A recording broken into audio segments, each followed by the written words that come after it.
All right.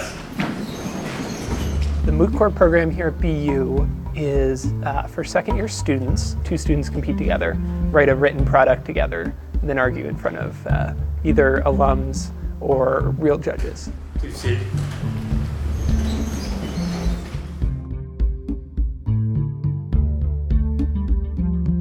I decided to do it because I'm really interested in appellate advocacy, in particular how to convince a panel of judges about your position and convince them in its righteousness.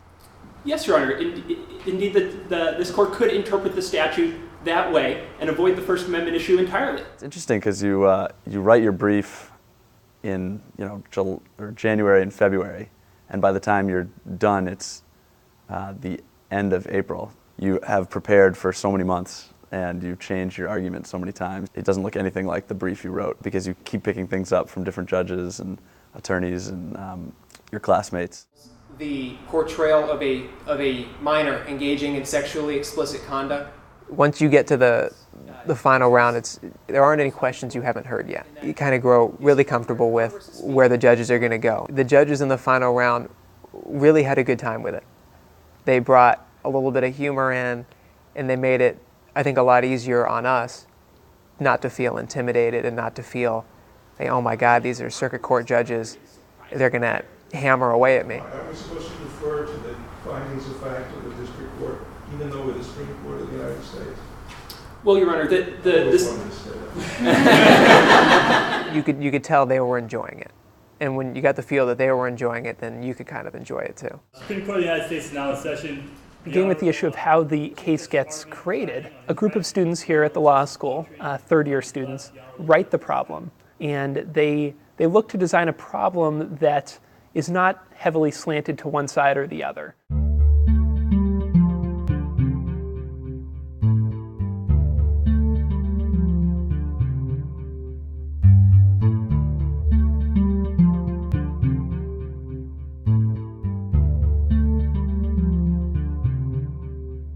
The issue is pretty apparent today. It's something that a lot of sexting goes on and a lot of images sent between minors. So it was a real issue. And that there is no difference between the pornographic image involved here and those images that were held not protected by the representing the government side. You don't really feel good putting an 18-year-old in jail for 5 years. So you're gonna have to look past that to just focusing on the law and focusing on this is what we need to do to protect everybody.